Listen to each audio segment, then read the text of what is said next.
Welcome to the Tepper School of Business Multimedia Series. For more information on the Tepper School at Carnegie Mellon, please visit us at www.tepper.cmu.edu/multimedia. And now, here's your selected video.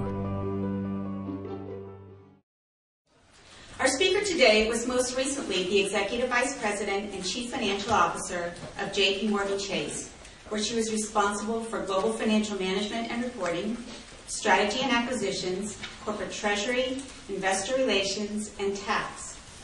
She was integral to the negotiation and implementation of the mergers of Chemical Bank, where she began her banking career as a capital markets group trainee with manufacturers Hanover, Chase, JPMorgan, and Bank One.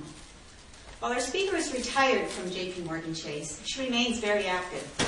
She currently serves on the boards of Microsoft, Pepsi, Accenture, the Global Fund for Women, and is co-chair of the Women's Commission for Refugee Women and Children.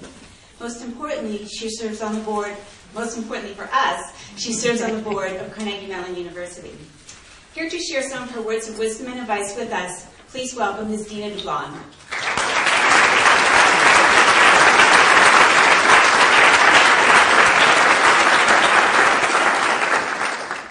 Well, thank you. Thank you very much for the introduction. Thank you all for coming. Good afternoon to all of you.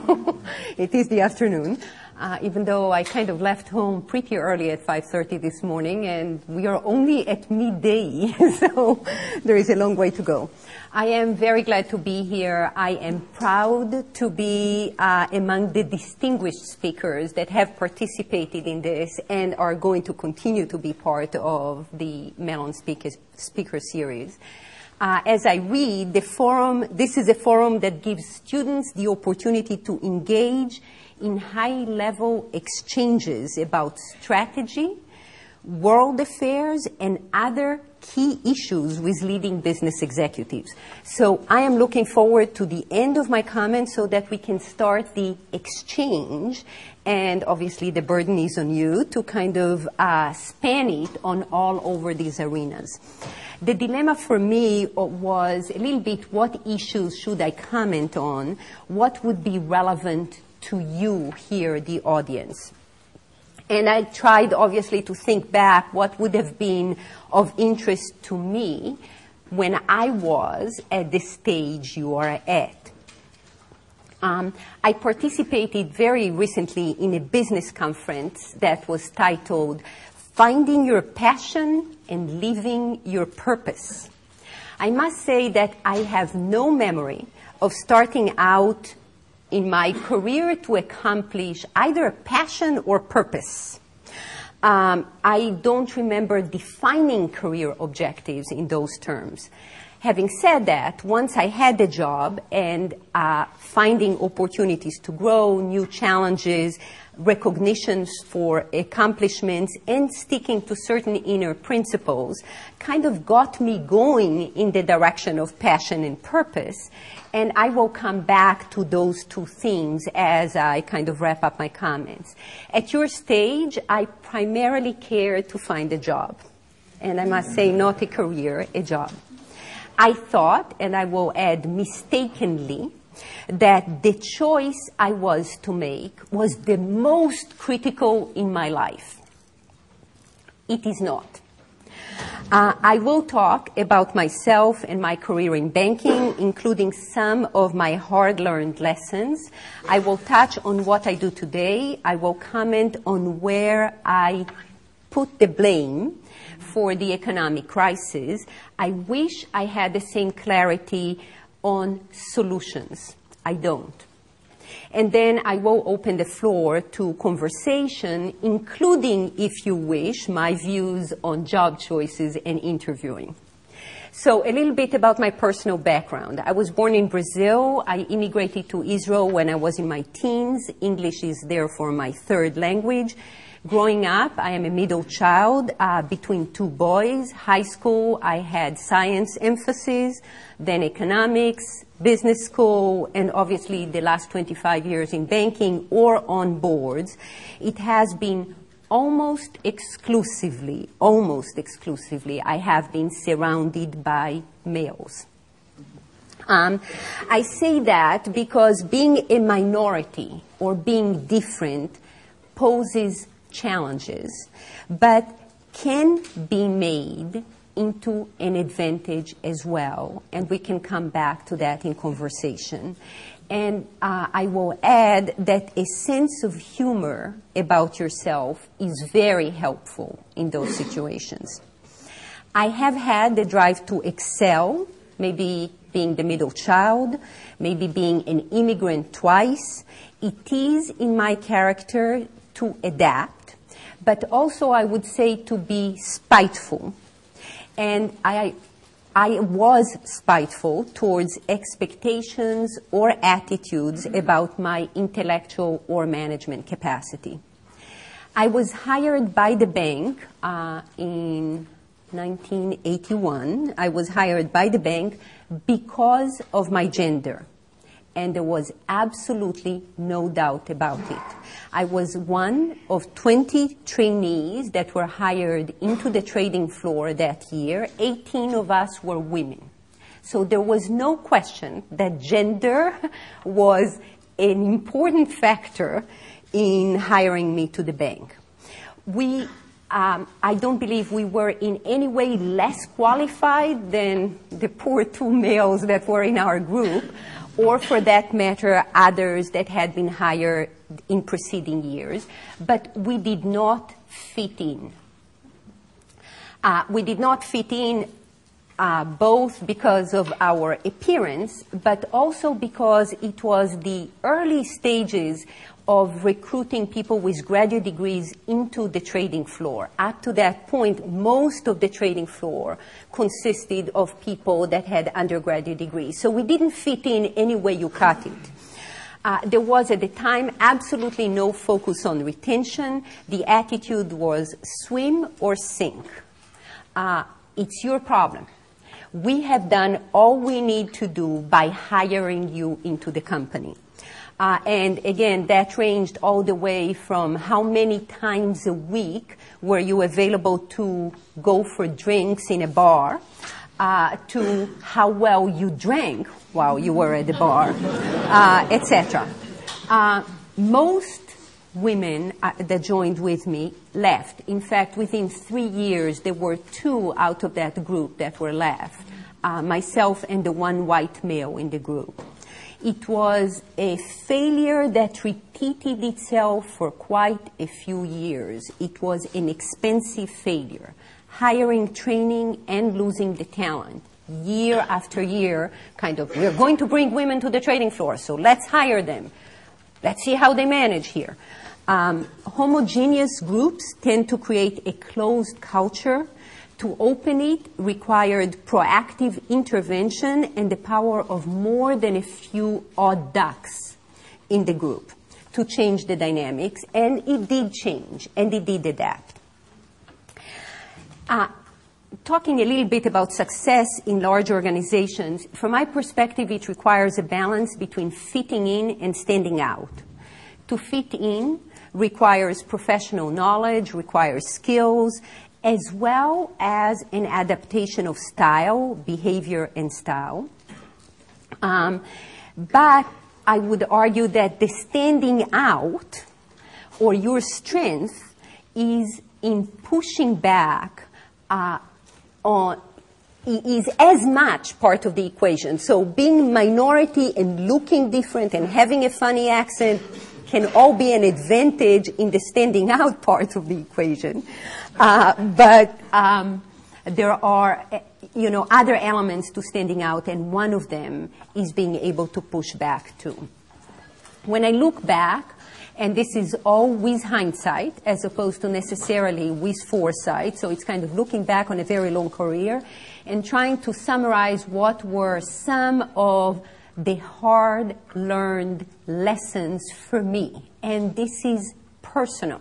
That is, what was hard for me may not be hard for any one of you, and there may be other issues that you have to deal with. But again, coming back, there were 4 hard-learned behaviors, and the first one was being demanding. This is not about being demanding of myself. That was relatively easy. It was about being demanding of my staff. It was about being demanding of my boss, of the organization. It was being in a position where I would explicitly ask for more responsibility. I will explicitly discuss how much money I make and what is my expectation for a bonus or for a promotion, etc. The general theme, I would argue, still is, again, the perspective is the U.S., is you don't ask, you don't get. That doesn't mean that when you ask, you get, so you need to be prepared to get a no, especially if you ask often, but you do need to be explicit in asking. The second lesson is about perseverance, and perseverance despite setbacks, and I would argue as often as I could master with a smile rather than showing my frustration. So this capacity to wake up in the morning and to a bright new day and go for it again and again and again because you believed it's important, and kind of staying the course, perseverance, is very important. It is particularly difficult, I will add, for women to persevere. It is difficult for more difficult for women to persevere than for men because the pull from home is real over the years, and because whether it's family or society or culture, it legitimizes much more than it does for the men in the workforce to actually respond to that pull from home and pull from family. And again, persevere. So my advice to women over the years, just to finish that point on perseverance, has been don't decide to step out at the point at which you are stuck. So first of all, get yourself unstuck. Find a job you really like. And then if you still want to leave, it's okay, obviously. There is no right and wrong. But don't do it at the point at which you encounter difficulty. Our judgments get clouded. The third point is owning your own development. When you join a company as a young MBA, there is a lot of attention that kind of comes your way. Training, etc. It was the realization after a few years that I needed to own my own development, that nobody cared about it as much as I did, and that owning your development had a lot to do with being able to look back 6 months, 12 months and say, what's the shape of the learning curve? Is it still steep or not? And if it wasn't, what can I do to make it change the shape again? The fourth one is about confidence. And confidence is as much about having it or pretending you have it when you don't. And I will add that it does get better with practice. That is, pretending kind of makes it come as well. The expression and the necessity to express confidence is, I think, more true in American society, and it is truer in a male-dominated world than it would be, I believe, in a world that was more balanced with men and women. Having said all these things about, what were lessons for me, I don't believe there is a formula for success. There isn't just one way to do it. The most critical factor, I would argue, in the long path of a career is finding or being found by that person that is willing to take a risk on you, give you the opportunity to show what you can do.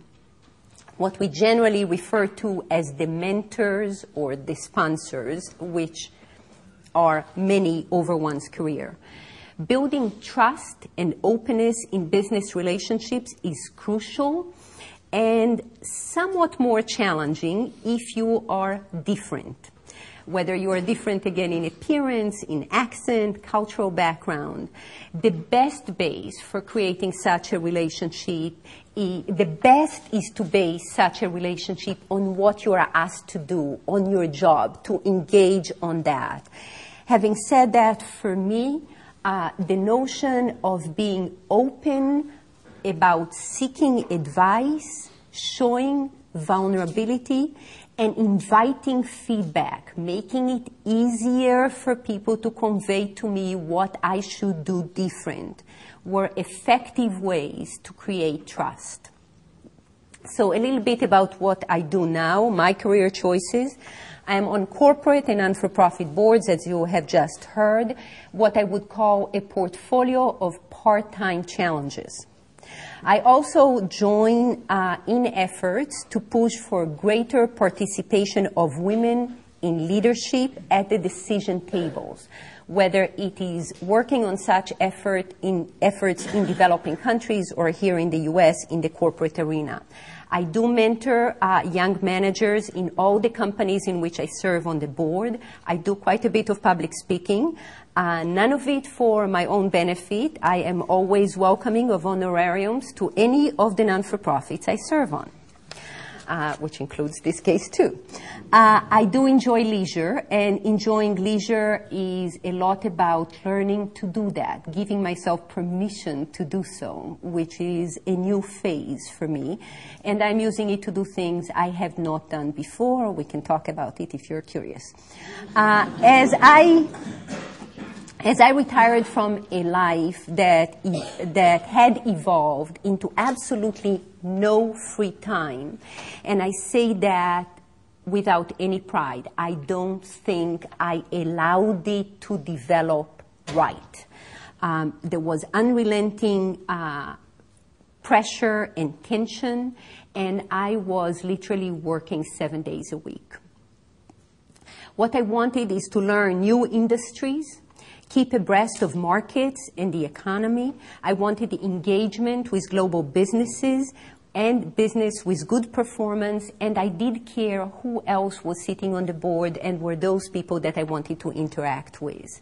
I also wanted to intensify my commitment to doing good. Investing in women, and I do use the term investing in women had become my passion while still in banking. I had traveled for the first time to Africa, to Rwanda in the late 90s, while kind of early on as I became the CFO of Chase, and came back from that trip with a much broader perspective on my responsibilities as a leader in the company and beyond. I do believe that the ultimate responsibility for driving change is ours as individuals and as professionals. Getting involved in issues that are larger than your own advancement, from my perspective, is a right, is a privilege, and is an obligation.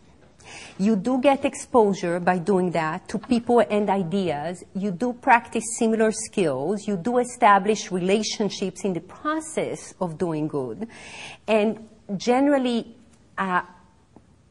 gives you another forum that is maybe less threatening to practice those leadership skills. I have chosen to focus my activities on women or women and children in developing countries. I do believe the need there is so much greater than what we have here in our backyard.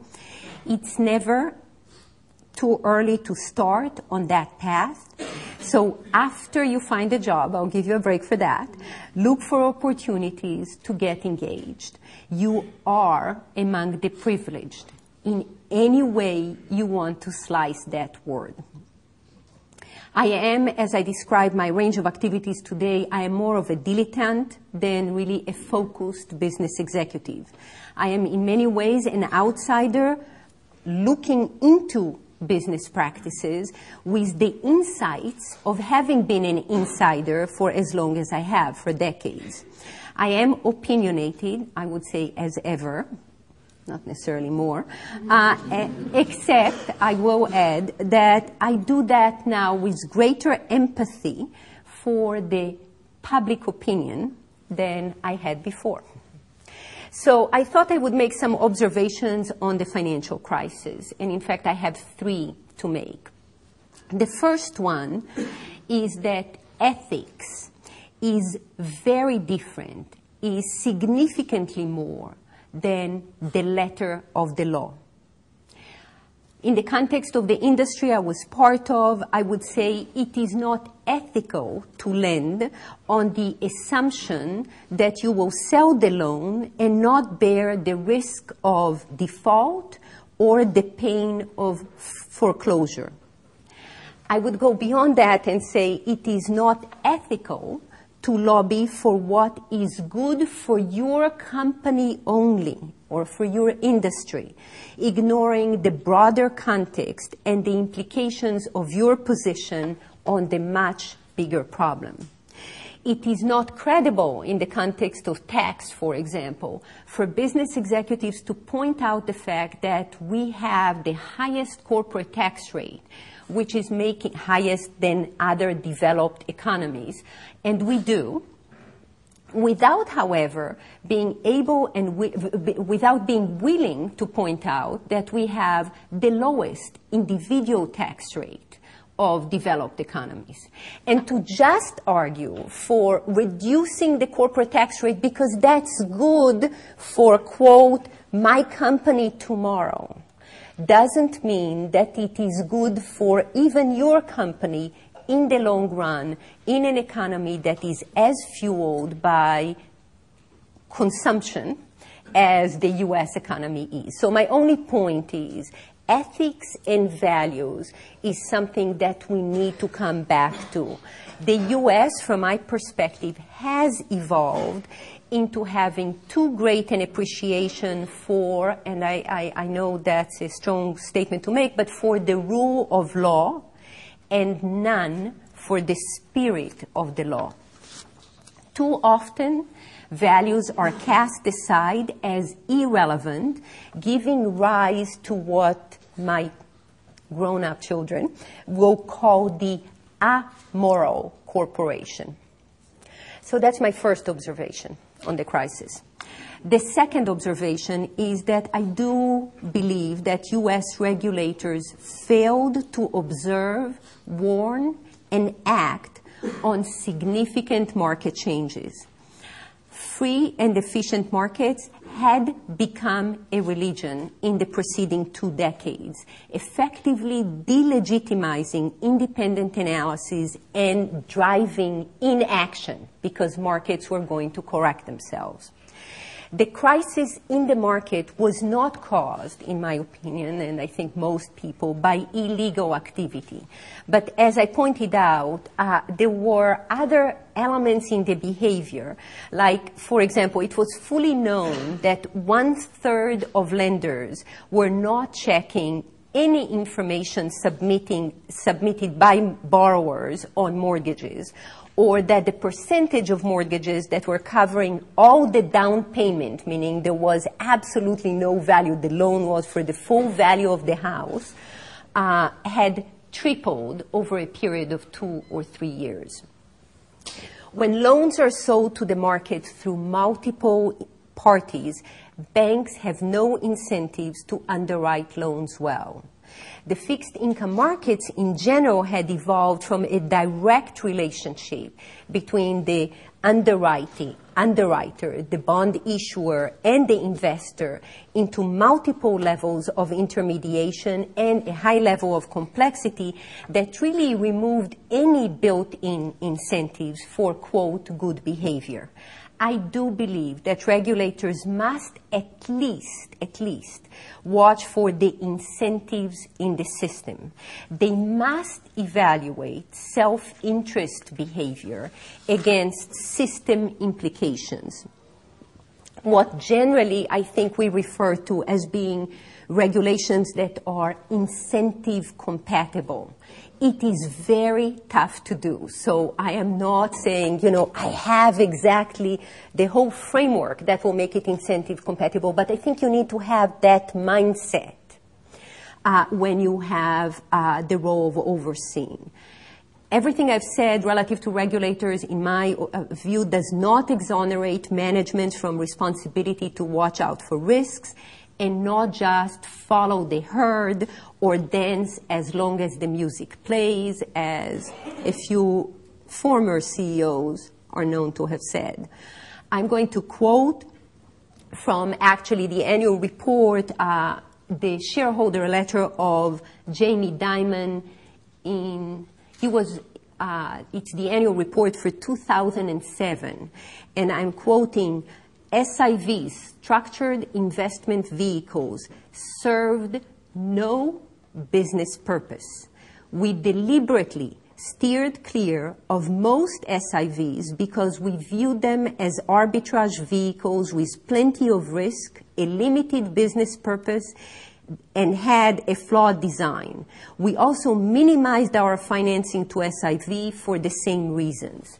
I am proud of my personal contribution to that, but that's not the point. The point is managers still have the responsibility to take the right actions for the long term of an organization, and I'll come back to that point, despite the fact that I put a lot of the blame on regulators. And the third point I wanted to make relative to observations on the financial crisis is the role of compensation. Judith Samuelson, who is a friend, she's at the Aspen Institute, recently made a case that the economy did not get into a mess because people were paid too much. It got into a mess, she says, because they were paid to do the wrong things. If we had, she would argue, if we had to pick one overarching cause, it would be business leaders taking on excessive risk in the quest to increase next quarter's profits. And this really brings me to my final reflection, which maybe is the fourth one since I already went on three. So I'm going to be quoting quite liberally, actually, from a speech by Indra Nooyi, who is the CEO of Pepsi that she had just recently given. There are those who argue, like Bob Reich, that capitalism's role is to increase the economic pie, nothing more. Let government do the rest. The argument is pretty simple. Private enterprise has been the engine of growth and technological advancements we had seen in the last century, in the whole of the 20th century. Our prosperity and that of many other nations has rested upon it.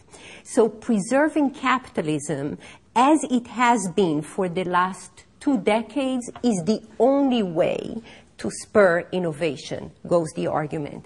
On the other side, the argument is that there are those that the other argument would say that corporations and the very nature of capitalism has to change and have to change radically with more government regulation and significantly more oversight by boards of directors. In my opinion, it would be a mistake to go to either extreme, either the pure capitalism or the pure intervention kind of somebody will manage, make sure we do the right thing type approach. I do think the company of the future has to be guided by the recognition that it owes an obligation back to society. The company of the future has to do better by doing better. The job of the CEO, in my opinion, will be different from the way in which it has developed over the last 2 or 3 decades.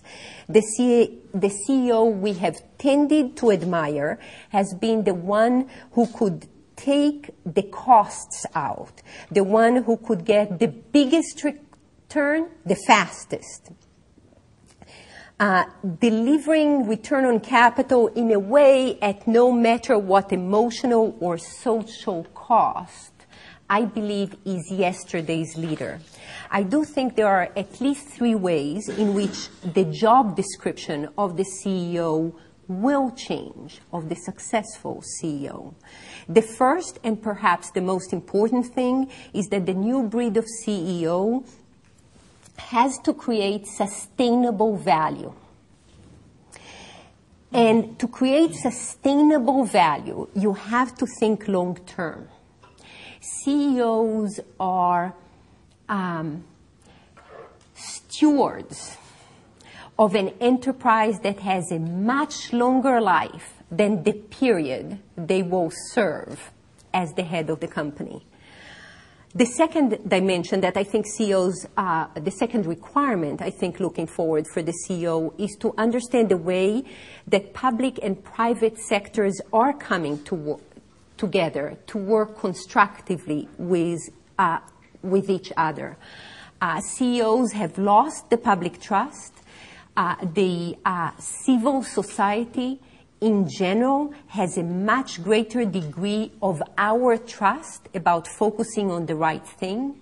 Again, this element of creating sustainable value will require the CEO to figure out how to engage with civil society as opposed to how to pay lip service or how to make sure they don't bother me in, quote, the conduct of my business. And the third one, the third dimension requires the CEO of tomorrow to make the phrase that we use so often in business, which is think global and act local, to be much more than a cliche. 50% of humanity lives east of the Middle East. The Chinese economy today is as large or larger. It's in the third place than the German economy, etc. I can keep giving statistics, but the point is, if we want to be operating in those parts of the world, there is fundamental new knowledge that we need to acquire.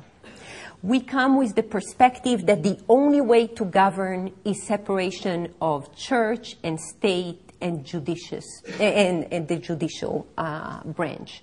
That is not necessarily the way in which many parts of the world are governed. We need to understand cultures in a way that we are not doing today. We need to think about local markets not as one market that out of many, but as the main market we operate from, in the same way that we think of the U.S. market. It is a missed business opportunity not to have business approach, whether it's China or India or other parts of the world, with the perspective that we can bring American products to sell to you, and that's the end of how we are going to make money. It doesn't matter whether it's Pepsi trying to sell carbonated drinks in a population that has no culture of cold temperature carbonated drinks, or any other example that you would like to bring. Again, for us to be successful in the long run, we need to be able to act local in a much more fundamental way than we have done before. Change needs to come to business schools too. Casework has to be developed and taught by faculty that comes from multiple areas. We still need business academics, but we must consider adding the divinity professor for the religious aspects, or a demographer to say how the flow of people into that country is changing and what are the implications of that. A political scientist is obvious. And sometimes all these disciplines must come together to teach just one case, to address just one issue. And the true power of large universities is the ability to bring all these disciplines together, and that is not what we have been doing to date. I mean, we have done some, but in a very, very limited perspective. Seeing the precise nature of change we need is always the hard part. I am too aware that I don't have the answers. So I very much look forward to hearing your views. Before I wrap it up, just a few more words. Leadership, from my perspective, as I have come to learn, is a matter of choice, not chance. You must believe that you can make a difference. You must act. You can't just be a passive observer on what's not working. And it's a learned skill. It does get better with practice, whether that practice is on or off the job. I will say generally that in the rat race, you can only be a winning rat. That is a quote that I often use from, again, a friend and a writer by the name of Anna Quindlen. She had it over her cubicle when I went to visit her once, and she really had it in big letters, and it was a letter she had received from her father. So, again, in the rat race, you can only be a winning rat. Overall, learn to pause so you can, from time to time, smell the roses too. Enjoy what you have achieved to date. Enjoy your life. It's part of the equation of achievement and advancement. So thank you all, and I would like to open it up for conversation. Yes? You mentioned that you find unethical when businesses lobby the government to benefit their company or the industry in general. And I completely agree with that. And in my former job, I felt like I called a lot where I became so pessimistic that I left because I couldn't think of anything that were feasible. Do you have any reason to be optimistic, or what do you think some solutions to that problem are?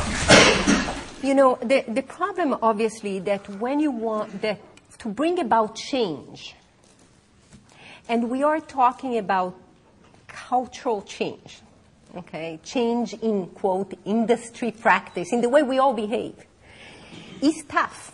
And it takes courageous leadership, and it will invite a lot of opposition. There are lots of vested interests associated with not changing. So having said that, I do think the crisis we have today, the change in administration we have in the U.S., offers glimpses of hope for that leadership to actually be visible. I do see changes.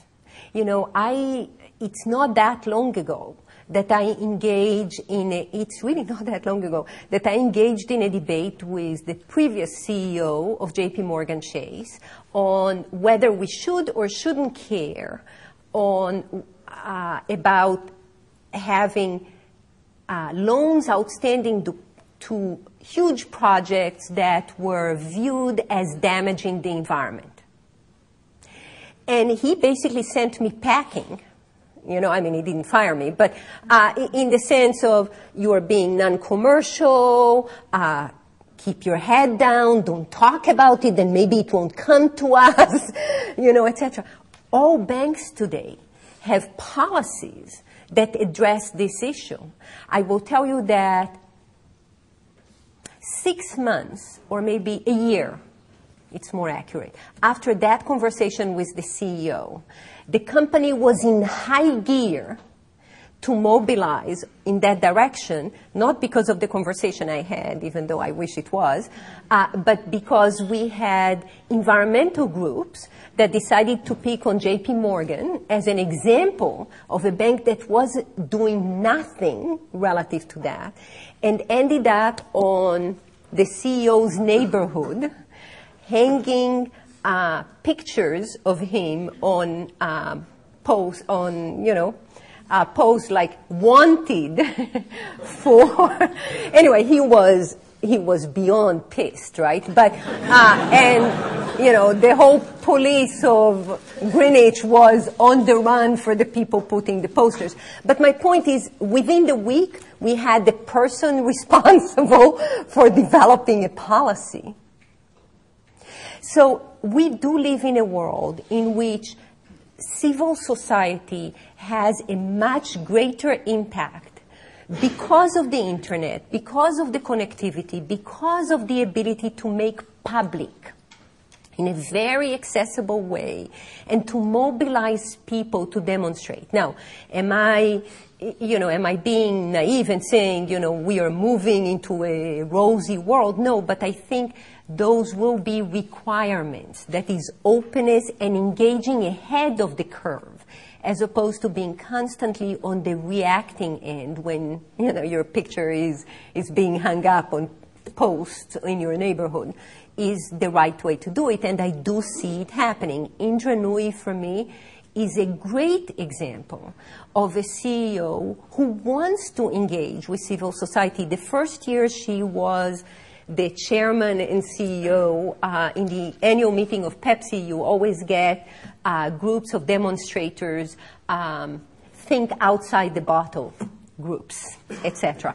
And, you know, her approach from the podium, it was really interesting for me to see. I mean, she physically walked away from the podium, extended her hand to, you know, 3 groups that were like making a lot of noise in the shareholder meeting, asked them to come to the podium and said, I really care about being environmentally sustainable. I really care about have water as a right for, you know, potable water, as a right for citizens. I remember sitting in the first row, you know, as part of the board, and having, I would say, at least, not all, but I would say most of the board members had literally, the jaw had dropped, physically dropped.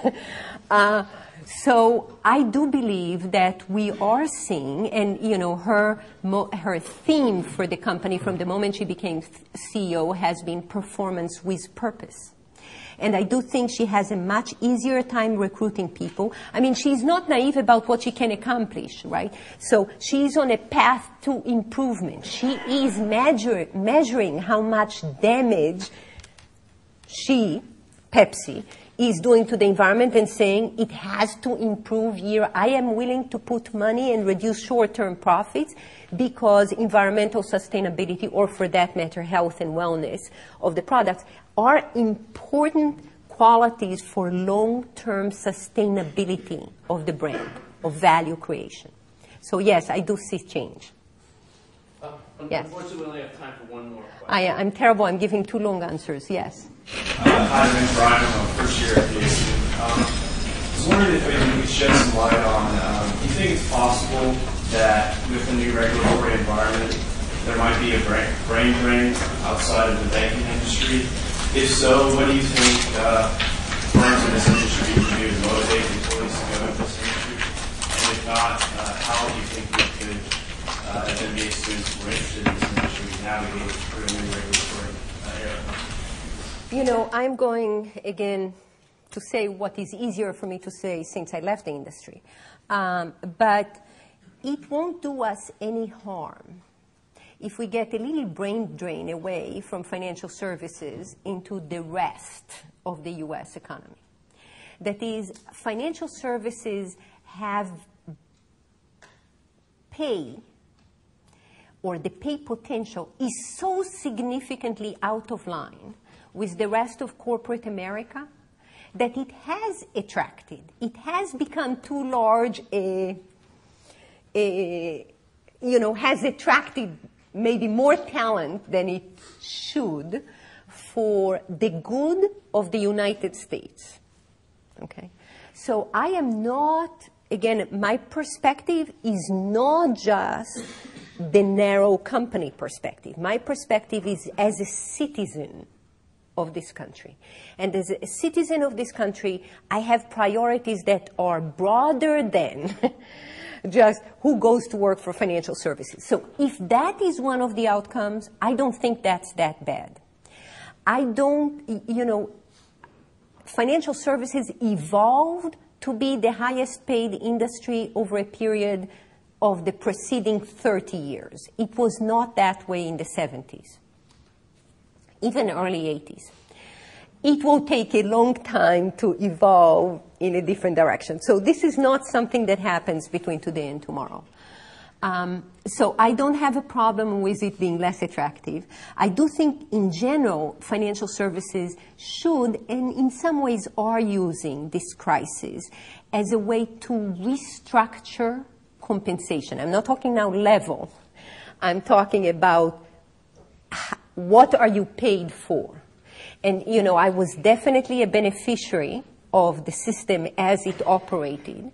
And that system was generally geared, particularly in the capital markets investment banking, was geared to the more risk you pay, the higher your take-home pay. Period, full stop. And that is not a good way. It is just not a good way to continue. And I think there is an attempt, and some of these things are happening, and it is easier to do them when, quote, the regulators are coming in and, you know, having the salary, the compensation here or whatever. When it's more of an industry move as opposed to a one-off move. A one-off move is very difficult in a competitive environment. And I think some of that is happening, not to the extent I had hoped, but it is happening. And I think what we will find in 5 or 10 years' time will be quite different than what we have been living with in the last 20 years. And I don't think it's all bad. Ms. Dublon, on behalf of the entire Tepper student body, we'd like to thank you for sharing with us your thoughts and insight of the program. Thank you. We've learned a lot, and we're glad that you're a part of our family. Thank you.